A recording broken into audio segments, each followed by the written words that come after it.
3 days after my 9th birthday, my mom collapsed in the backyard. My dad did CPR and told my sister to call 911. I could hear her swearing under her breath.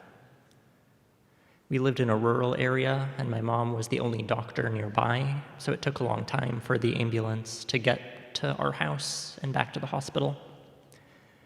I thought everything would be okay. A few days later, I was marched into the doctor's office and calmly asked what her chances were. I was told she didn't have any. I cried.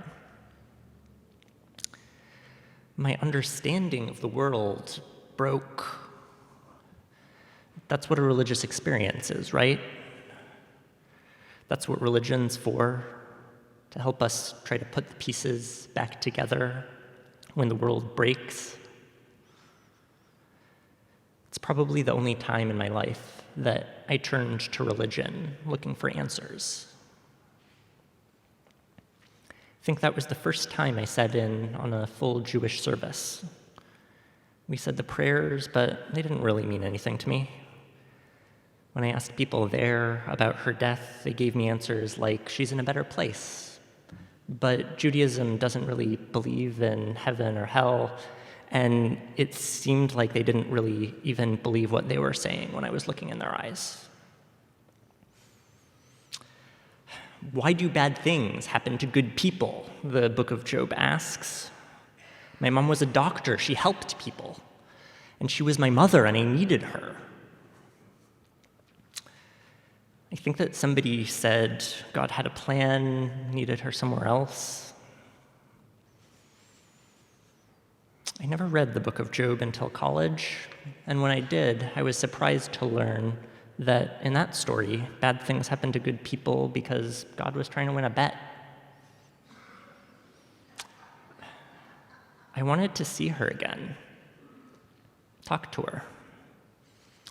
I remember someone said that if I meditated, I might be able to see her, but I don't think I really ever tried it. To this day, I haven't ever really meditated, even though now we basically call any moment of silence meditation. My sister's Japanese, and there's a Japanese legend that if you fold 1,000 origami cranes, the gods will grant you a wish. I asked my sister if we were going to wish for our mom back. She said no. I'm not sure if we ever did make it to 1,000. We tried a grief group once for kids who had a parent die.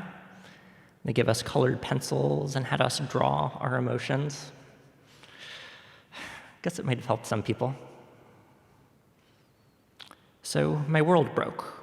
I got advice from 4 religions and from the secular community, but none of them really believed what they were saying. None of it helped.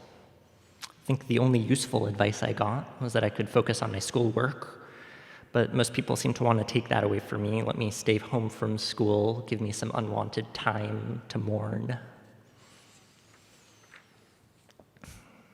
No one told me that sometimes the world sucks and there's nothing we can do about it, and so it goes. No one was callous enough to tell me the truth that time would heal all wounds, even this one. When I was searching for truth and meaning, no one told me that there wasn't a ready-made answer for me, that I'd have to figure it out for myself, and that it would be hard work, but also good work. No one told me that we're part of an interconnected web of existence, and that that is still true, even when a part of that web is ungraciously cut.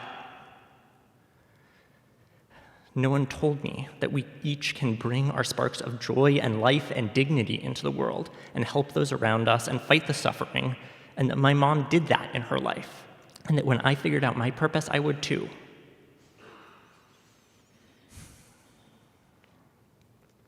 To paraphrase Kurt Vonnegut, no one told me that there's nothing intelligent to say about death, that everything's supposed to be quiet, and it always is, except for the birds. And the birds say all there is to say about death, things like